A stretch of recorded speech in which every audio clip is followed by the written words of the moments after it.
Comment construire un cabinet stable, solide et durable pour que tu te sentes plus serein, que tu arrêtes d'être stressé, que tu arrêtes de craindre le manque de patients, l'irrégularité dans la prise de rendez-vous.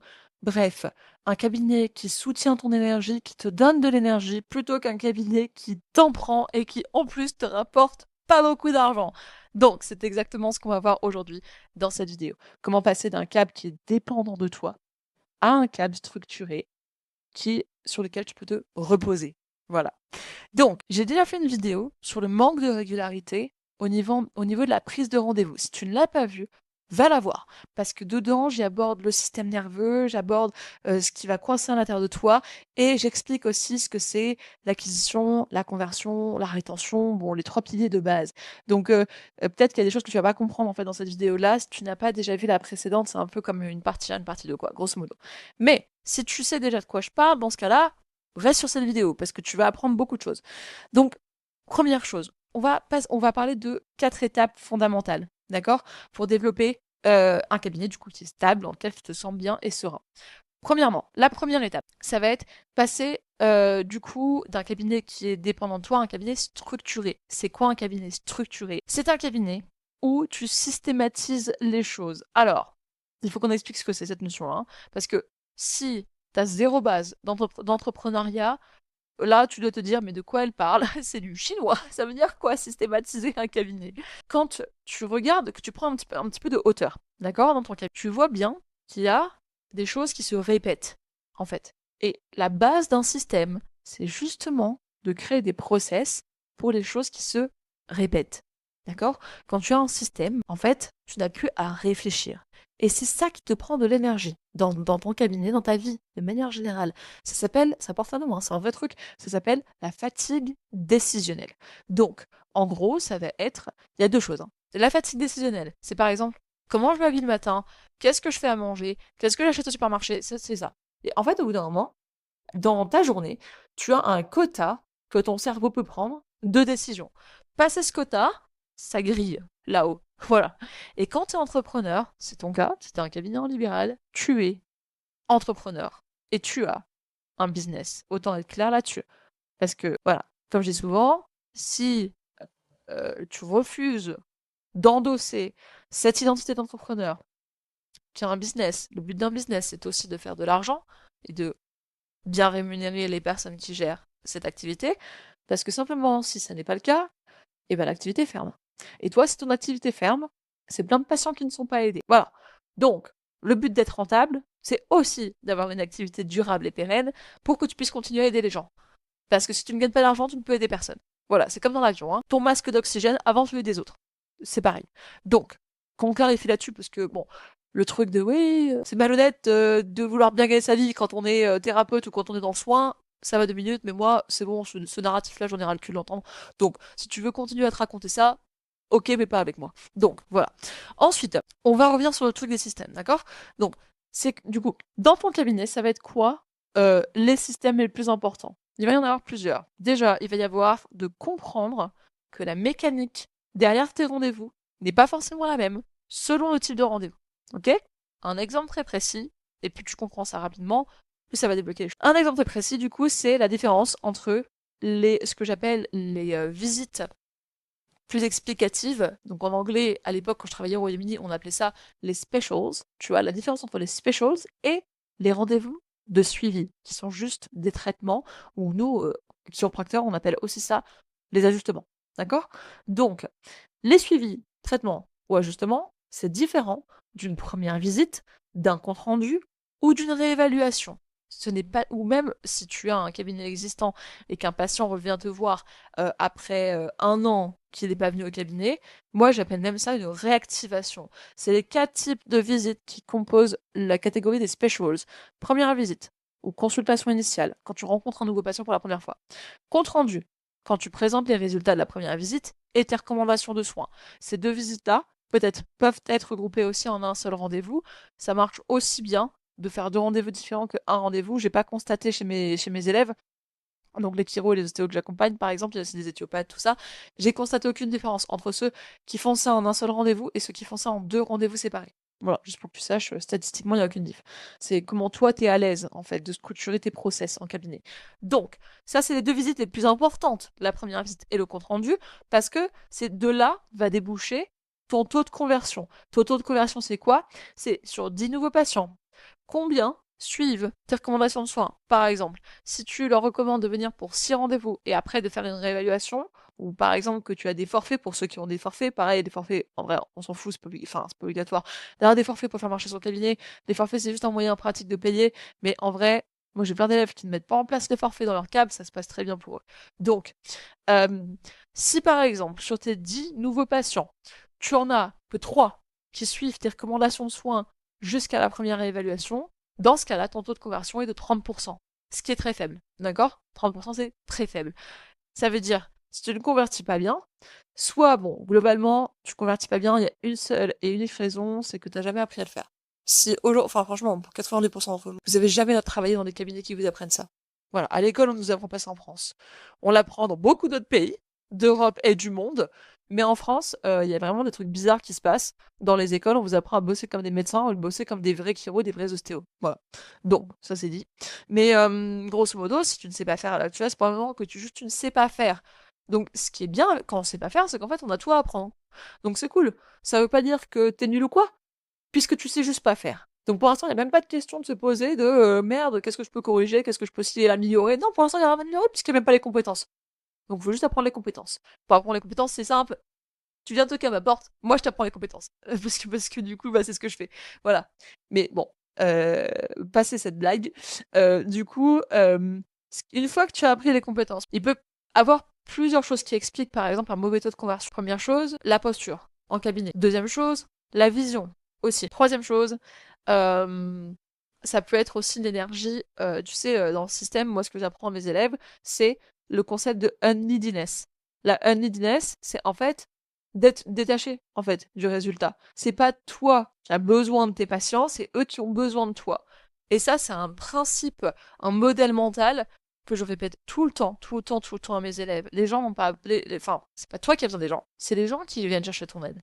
Quand tu comprends ça, d'un coup, ça renverse un petit peu la vapeur en cabinet, dans la dynamique relationnelle, ce qui te permet de faire des recommandations de soins sans avoir peur que la personne te dise non, et du coup, il n'y a pas cette énergie de oh, s'il te plaît, dis-moi oui, s'il te plaît, reviens. Genre, si les gens sentent ça, c'est répulsif comme énergie. Faut surtout pas incarner ça en cabinet. Voilà. Donc, c'est juste des exemples qui peuvent te montrer. Après, bien sûr, il y a les scripts, hein, il y a le côté pratico-pratique. Si tu déroules pas bien ton script, ou si t'as pas du tout de script, enfin, ça va pas convertir, logique. Mais bon, le script, une fois que tu l'as, après, il y a d'autres choses qui se jouent et qui sont à travailler du coup en coaching avec quelqu'un qui va être capable de t'accompagner, justement, pour te montrer tes angles morts et ce qui est vraiment ce qui ne va pas en cabinet. Parce que ça, c'est des choses, tu peux pas le deviner tout seul. C'est le principe d'un angle mort, c'est que tu peux pas le voir tout seul. Donc, voilà. Donc, déjà, premier point, comprendre l'organisation et la différence d'énergie et de dynamique entre les suivis qui sont focus sur les traitements et les specials. Une fois que tu captes ça, tu peux commencer la deuxième étape qui est du coup de un peu donc de systématiser ou aussi standardiser en fait comment tu fais les choses en cabinet. Alors je sais que ça peut faire très McDo hein, quand je dis ça. C'est McDo qui a tout standardisé et du coup c'est pour ça qu'ils ont pu créer plein de restaurants dans le monde entier. Alors je sais que ça peut faire peur. Putain, moi je veux pas devenir McDo. Tu ne vas pas devenir McDo, ne t'inquiète pas, tu ne vas pas devenir McDo. Par contre, il y a des bonnes leçons à tirer dans de grosses entreprises comme McDo, notamment l'efficacité, l'optimisation et la standardisation. Parce qu'en fait, comment est-ce qu'ils sont capables de débiter comme ça et de créer plein de chaînes et de transférer leurs process dans tous les restaurants qu'ils ouvrent? C'est justement en fait qu'ils ont créé des bons process. Toi, si tu fais ça dans ton cabinet, tu ne vas pas te transformer en McDo. Par contre, ce que ça va faire, c'est que tu vas te transformer ton cabinet en une machine vraiment sur laquelle tu peux te reposer et qui te donne de l'énergie. Tu vois, c'est plus que toi, encore une fois, il n'y a plus cette fatigue décisionnelle, il n'y a plus de putain, qu'est-ce que je fais de flou. Non, c'est ok, première visite, je fais ça. Compte rendu, je fais ça. Réévaluation, je fais ça. Tu as une trame, tu as des étapes en fait. À chaque visite, tu sais exactement comment commence la visite, comment termine la visite. Donc le rendez-vous, en fait, la consultation. C'est pareil pour les suivis. Tu as une trame et ça ne veut pas dire que tu ne vas pas t'adapter à chaque patient que tu as en face de toi. Justement, c'est une bonne structure qui va te libérer de l'espace et de la bande passante pour que tu puisses encore mieux t'adapter à chaque personne que tu as en face de toi. En fait, des fois, on a l'impression que standardiser ce qui se passe en cabinet, créer des process, créer une structure, ça va t'enfermer. Alors qu'en fait, c'est l'inverse. Quand tu as une bonne structure, ça te permet d'avoir plus de liberté. Par exemple, regarde dans ton quotidien. Si tu as une bonne structure, tu vois, que bah tu te lèves à heure régulière, tu sais le matin, enfin tu sais, t'as préparé tes habits la veille, tu sais comment tu t'habilles, tu sais ce que tu fais, tu sais ta routine, tac, tac, tac, tac, tac, tac, tac, tu vois, t'as pas à réfléchir à tout ça. T'as une structure sur laquelle tu peux construire d'autres choses, en fait. Et par exemple, tu peux te permettre d'improviser un truc dans ta journée parce que tu sais que le reste est complètement structuré et que du coup, c'est pas le flou artistique dans toute ta journée, en fait, tu vois. Et c'est ça, en fait, qu'il faut en cabinet. Si à chaque séance, c'est le flou, purée, mais tu m'étonnes que t'aies claqué en voyant à peine 15 patients par semaine. C'est logique. Comment est-ce que tu crois que certains chiropracteurs ou même certains ostéos voient plus de 70, enfin moi mes mentors c'était ça, hein, j'ai toujours été chercher des mentors qui voyaient, enfin vraiment ouais, plus de 60, 70 rendez-vous par semaine minimum. Et là, c'est en France. Tu vois, par exemple, bah même en vrai, même en France, j'ai eu des mentors qui voyaient par exemple 100, 150 rendez-vous par semaine, tu vois, sans altérer la qualité de soins et l'expérience patient, et sans se cramer. C'est-à-dire, c'est des mecs qui avaient 50 piges, qui bossaient comme ça depuis 20 ans, tu vois. Donc, c'est possible. C'est ce que j'essaie de te montrer. Mais ça, il faut vraiment, vraiment un bon système pour le mettre en place. Si tu mets en place avec du flou, bah alors t'inquiète pas, là, c'est l'autoroute vers le burn-out. Ça, c'est clair. Donc, deuxième étape, standardiser. Troisième étape, créer une vision long terme pour ton cabinet. Ok? Donc là, beaucoup d'entre vous, quand on est dans le stress et l'angoisse de pas avoir assez de patients, pas avoir assez d'argent, on est sur du court terme. Tu vois, oh putain, qu'est-ce qu'il faut que je fasse là maintenant, cette année, il me faut plus de patients maintenant, maintenant, maintenant. Voilà. En fait, quand tu commences à penser long terme, en fait, entre une pensée long terme et une pensée court terme, tes décisions vont être ultra, ultra, ultra différentes. Par exemple, comme je disais, imagine, là, t'es dans le stress financier, machin, tout ça. Et puis, moi, je te dis, par exemple, bah tiens, alors, c'est pas le cas, mais je vais prendre un exemple un peu fort pour que vraiment tu vois la différence. Imagine si moi, je te dis là, par exemple, ok, moi, je veux bien t'aider, mais dans ce cas-là, pour travailler avec moi, ça coûte 15 000 euros. Là, quelqu'un qui est pensé court terme, qu'est-ce qu'il va se dire automatiquement? C'est même pas lui qui va se dire ça, c'est vraiment son cerveau qui va réagir de manière automatique, en stress, tu vois. Il va se dire, oh, putain, je peux pas. Je peux pas dépenser cet argent-là. Oh là, ça me fait trop stresser, machin, truc, tout, là, là. En fait, le court terme va se concentrer sur la perte, tu vois, immédiatement. Il va voir, putain, je vais perdre 15 000 euros. Et en fait, vraiment, ça va vraiment être ça qui va se passer sans que la personne ne puisse faire autrement. C'est automatique, tu vois. Si on prend quelqu'un d'autre, par exemple, qui lui est pas stressé, qui est posé, il sait qu'il a des problèmes dans son câble à régler, logique, parce que sinon il n'irait pas voir quelqu'un comme moi, tu vois. Voilà. Il sait qu'il y a des problèmes à régler, mais il est capable de, euh, de réfléchir long terme, tu vois. Parce qu'il commence à réfléchir comme un entrepreneur, en fait, tout simplement. La personne, qu'est-ce qu'elle va se dire face à la même situation? Ok, ton câble, on va le réparer, mais le billet, c'est 15 000, tu vois. Encore une fois, c'est pas le cas, mais je te prends un exemple fort pour que ce soit marquant. Bah, cette personne-là, bon, elle va réfléchir, elle va se dire, ok, c'est vrai que c'est une somme, tu vois, ça représente, comment dire, une partie conséquente, par exemple, de mes économies, mais à la fois, je vois que dans 6 mois, j'aurai doublé ma patientèle, donc ça veut dire que j'aurai doublé mon chiffre d'affaires.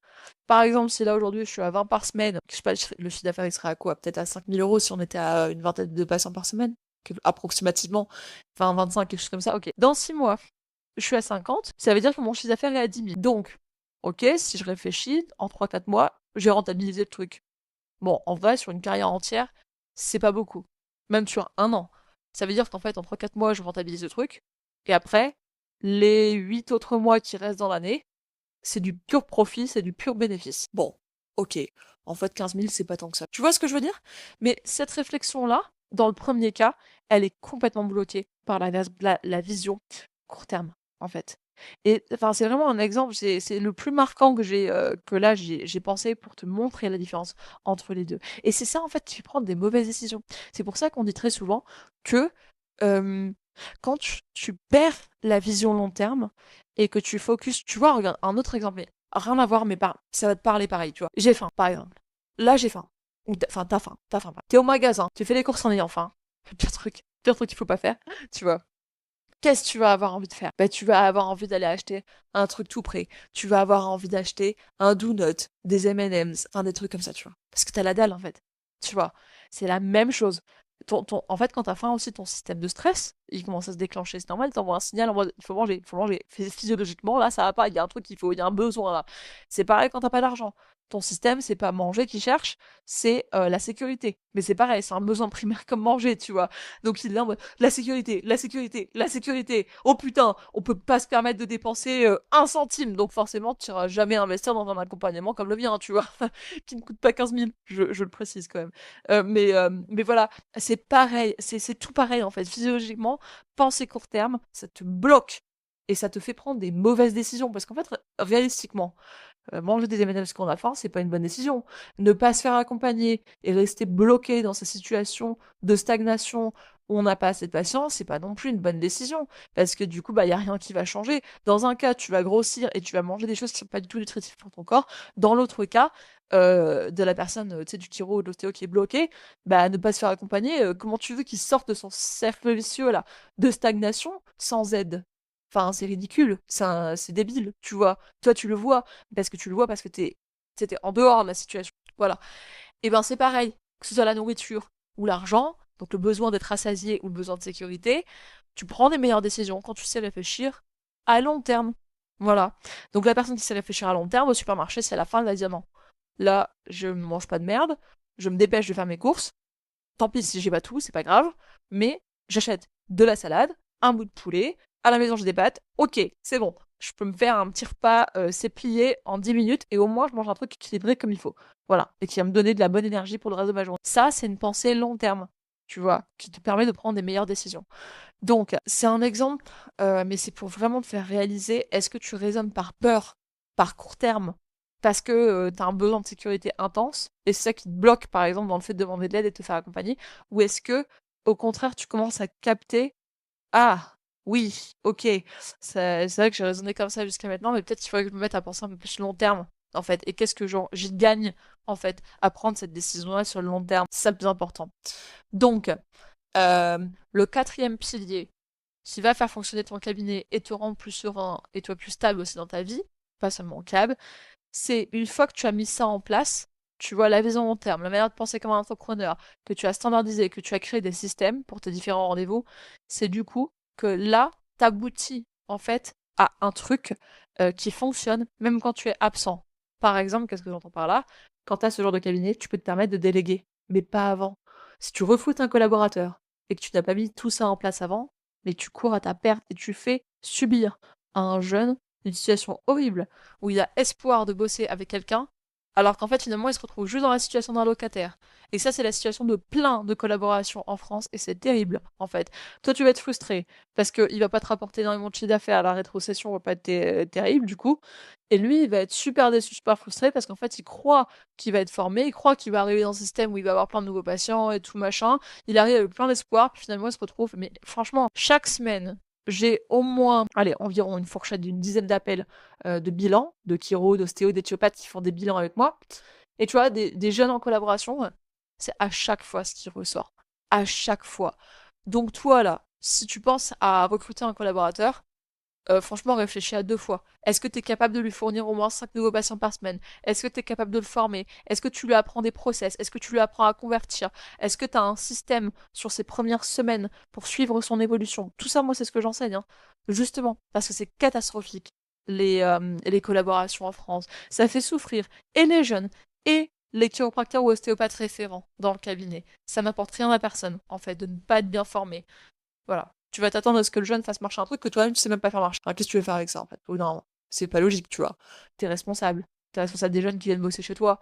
Bon bah si tu sais pas les former, c'est de ta faute. S'ils performent pas, c'est de ta faute. Et j'ai vraiment aucun mal à le dire. La responsabilité repose toujours sur le gérant. D'accord? Pas sur les employés, pas sur les gens qui sont en dessous. Ok? Donc si un femme dans le centre, dans le cab, et que tu pointes le doigt vers tes collaborateurs, pointe avant le doigt vers toi. Vraiment, honnêtement. Donc si tu veux bosser sur tout ça, t'as le choix. Soit tu rejoins un groupe cabinet aligné, c'est gratuit, le lien il est dans la description. Vois les vidéos qu'il y a dedans, c'est gratuit, c'est mis à disposition, il y a une énorme valeur dedans, ça va te permettre de diagnostiquer les problèmes que tu rencontres en cab. Sinon, deuxième option, tu prends un bilan de 15 minutes avec moi. On discute de la situation dans ton cab. Pareil, tu peux m'écrire en message privé sur le groupe cabinet aligné, c'est fait pour ça, c'est pour que les gens puissent discuter avec moi. Et puis dans ce cas-là, on fait le bilan, on fait un diagnostic et on voit si on peut travailler ensemble pour t'aider à doubler, tripler ta patientèle ou en tout cas optimiser ton cabinet si jamais tu veux recruter aussi un jour.